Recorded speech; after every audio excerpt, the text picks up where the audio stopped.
Hey guys, welcome to my brother's vlog. I am the special guest for today. Featuring another special guest is my Papsay. Say hello. Ew, with them boses.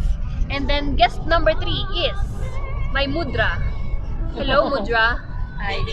So guys, ganito kasi yan. Tam-awan village is, I think it's an ethnic village of sorts wherein the local people of Baguio and of Benguet specifically, and not Baguio because Benguet is somewhere higher. It's a place where the traditional village, of course, of the Benguet people is actually featured. I'm not so sure if it's exclusively or specifically made for tourism purposes, but at any rate, it's a feature. It's featuring what the local people or what the tribes of the higher lands are actually used to live in, where they used to live in. As you can see, I am very much distracted because ayan, masyado pong mataas ang ating pinupuntahan. We actually planned to walk this, but because the map said it was only 2 kilometers away, and who does not want a morning hike, right? I love morning hikes. But as you can see, it's super high. So it might be a challenge, even if we are really hikers, because we don't want to go there sweaty and all. A few moments later.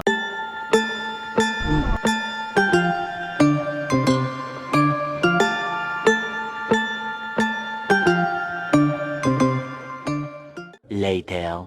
So, as you can see, let's go here first. We have to feature first the disclaimer.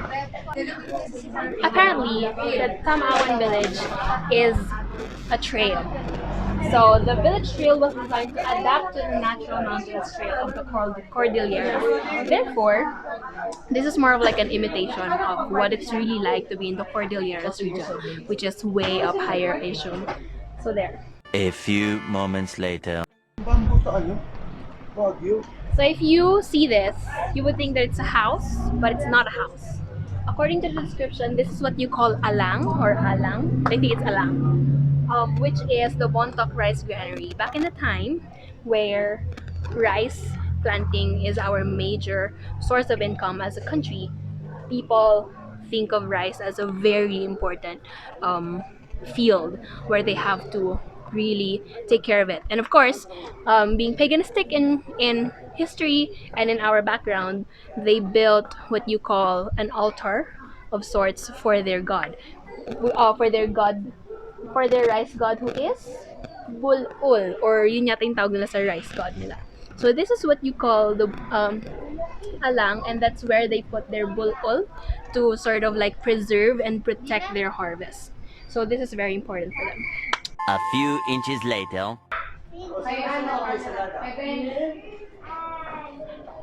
So this part of the Tam-awan village is really more of highlighting what the paintings of the old Filipinos were. If you can see, most of them are paintings of what the Industrial Revolution was like. So you can see Volkswagen pictures, steel cars, and solar energy, electric solder drawing, and then all these things. It's actually more of a feature of what it was like in the early Industrial Revolution years. However, for this one, I think this one is particularly interesting because it's a series of canvas that says Wal Walit, or translated as Call for a Spirit. This is a painting of Jordan Mangkosan, which is still an electric solder drawing. It's very intriguing how the solder drawing works because I'm not really sure. It was the first time that I've encountered that technique. But as you can see, this is Call for a Spirit, wherein they actually feature the different ways wherein our early ancestors called for a spirit as, again, part of the paganistic um, religion or of a religious practice. So as you can see, they first gather fire up there, and they actually probably wait for it, and then of course there are ceremonials, and ideally when a person dies, as you can see on the third painting, when a person dies, he or she would be taken by a spirit of sorts. So that's what they call sundo, I think, if I'm not mistaken. So now we go to the less crowded parts. I'm excited. So this is what they call the bridge. Why there are so many mirrors, I'm not aware. But here, Mark Tandayog. This conceptual installation of hanging mirrors represents the reflection of oneself in the past, present, and future. So when you cross this bridge, this is ideally a reflection of what it's like to be in a reflective mode, wherein you get to see a glimpse of who you were yesterday, who you are today, and who you would be in the future. Later.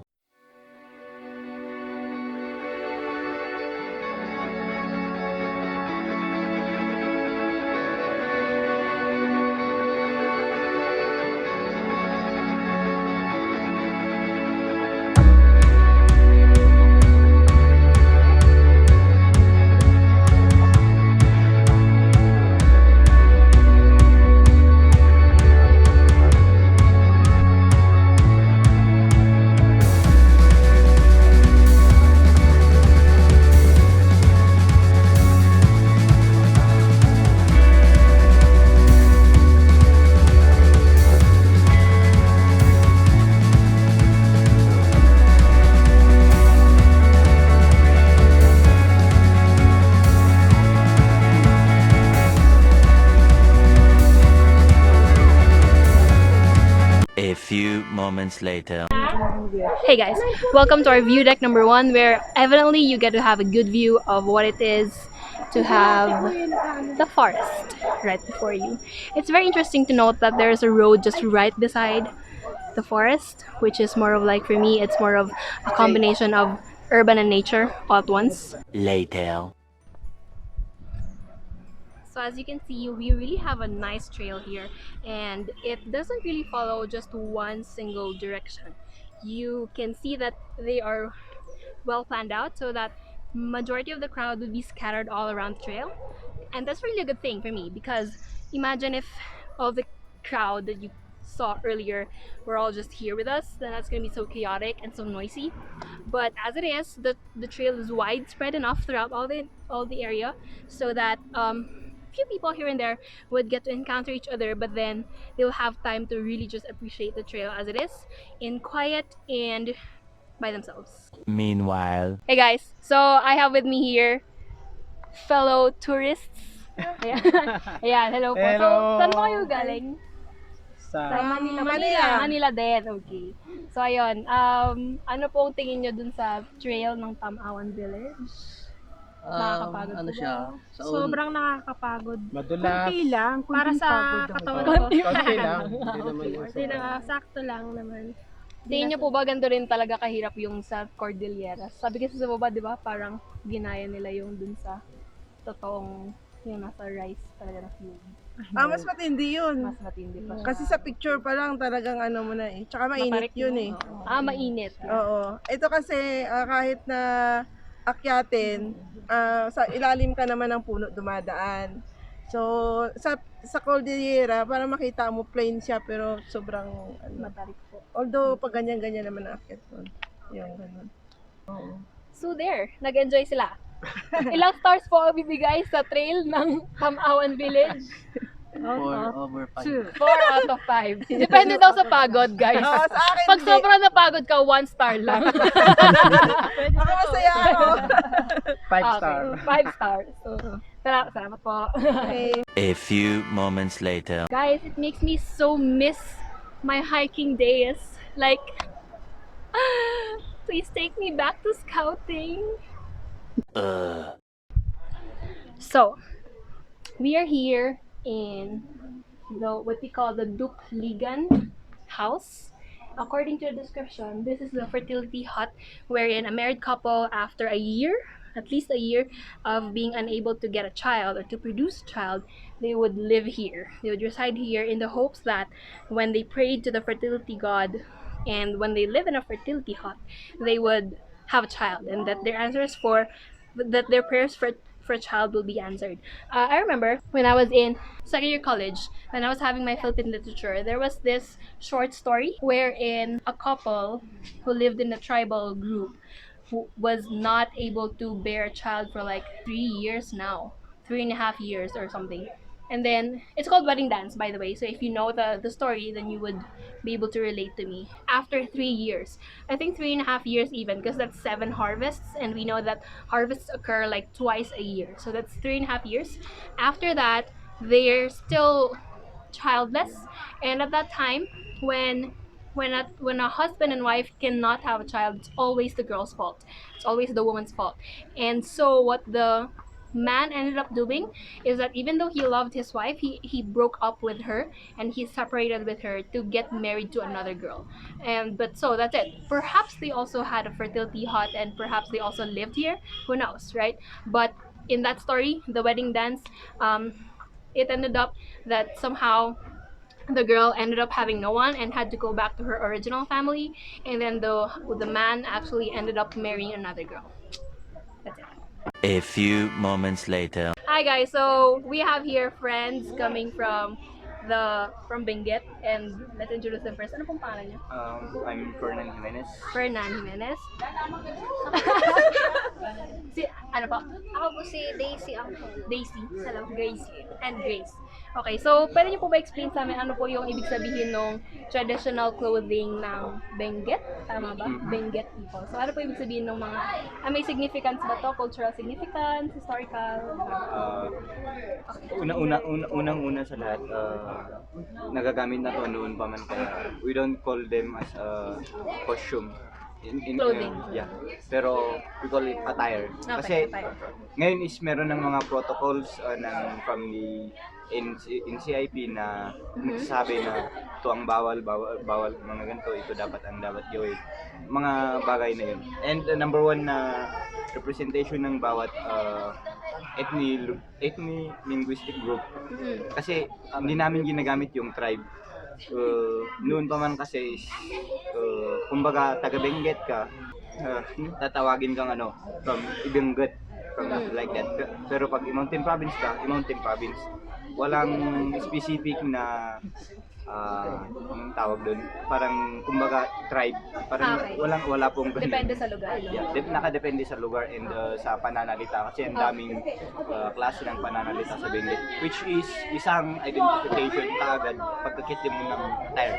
Yung gamit ko ngayon is isang disenyo mula sa Kalinga. Kalinga. Province ng Kalinga. Kalinga na naman. Parang lahat ito Kalinga. Yeah. Magkaiba lang. Ang pinakamadami na disenyo ng attire is from Ifugao. Yung available kasi na attire na ginagamit namin is usually Mountain Province and Kalinga. Hindi masyado sa ibang provinces, pero or mostly from Benguet. Pag naman yung mga disenyo is karaniwan yung mga zigzag na yan, yung green, white, color coding, yan. Yun yung mga rivers in between mountains and mountain in between rivers. Yan. Yung pinakamayaman sa disenyo is sa Mountain Province. Ang dami kasi, pero we're sorry na wala kaming sample ngayon. Yung tinatawag na may mga disenyo doon na butterfly, mga tao, tapos naka-relate siya sa nature talaga, kung ano yung nakikita ng mga artist noon sa environment. Yun. Ganun siya related noon hanggang ngayon. Pag ito naman, yung diretso lang, ano ibig sabihin?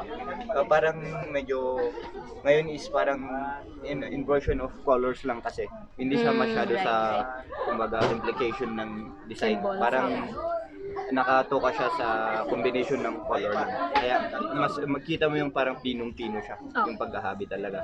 And then yung shells kasi is mostly na parang may relationship sa lowland doon is yung Kalinga. Isa yung Kalinga. Sila yung pinakamayaman sa beads and shells.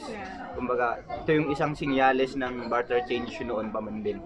Yun. Meron din yung kulang-kulang kasi kami sa gamit pero meron yung iba parang ganito ginagamit ng mga elders and warriors. Galing karaniwan na ginagamit is galing sa yung backbone ng ahas. Usually is yung dito tapos yung mga pangil ng wild pigs.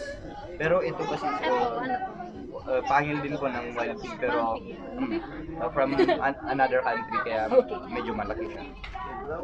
Yun lang po yung mga parang damit. Last na po. Bakit napansin ko lang yung mga clothing ng ethnic groups is majority red? May ibig sabihin ba yun? Hindi naman pero Madalas lang kasi na puno. parang yung pagka-introduce ng kulay is from barter change talaga ng silk. Kasi noon is puro na meron yung tinatawag namin na nakalimutan ko, I'm sorry. Yung pangalan ng kahoy, yung balat ng kahoy, pinoproseso yun. Yun yung ginagamit nun eh. Parang kukunin as buo na babalatan yung kahoy. Tapos parang gagawin kukunin yung silk mismo as in na buo na parang yung pag-aalis tapos yun yung ginagamit bilang bahag. And naturally wala talagang na-upper yung babae pero as time pass by parang kaya usually lahat ng provinces, 6 provinces ng Cordillera is wala talagang upper sa lower lang. Pero ngayon gumagamit kami ng t-shirt or something long sleeve. Magpa-perform na ito sila. Sige, maraming salamat po. Thank you so much. A few moments later. So the first dance will be a community dance from Kalinga called the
Inviting everyone to join.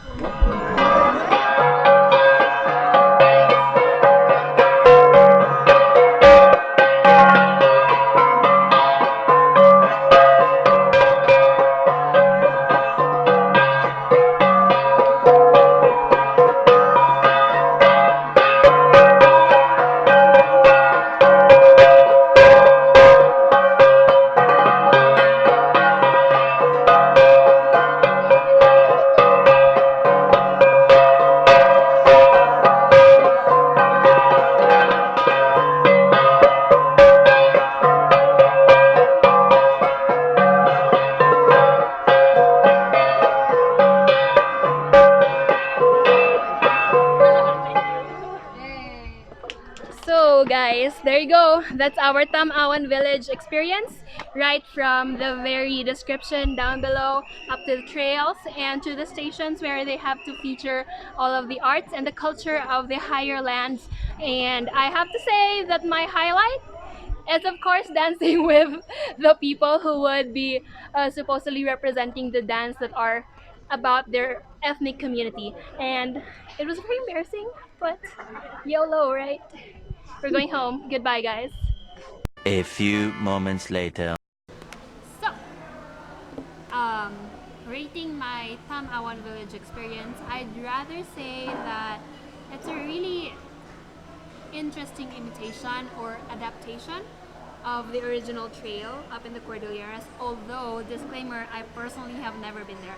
But judging from the pictures, as what our other fellow, local tourists said, judging from the pictures that we see in history books about the Cordilleras, I bet that the trail is way harder, if not equally hard. But it's not really hard. It's not a difficult trail, guys. I went there with jeans, with a jacket, with a handbag, and boots. Come on, that's just so fashionista. And I was able to get there without any trouble. I didn't slip, I didn't miss a step or anything. So it's really a well-leveled trail, even if it's kind of like high. So I'd rather say that it's an okay trail. Like you won't sweat at all if you do go upstairs and go up there. But also comment.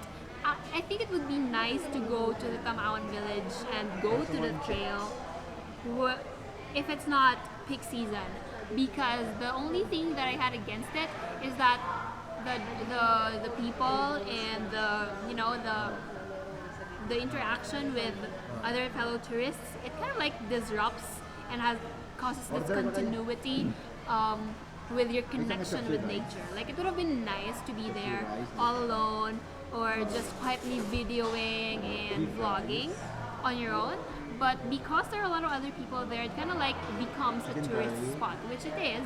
But then I think it would be more appreciated if you go there like with a few people or with just yourself and have the whole trail to yourself.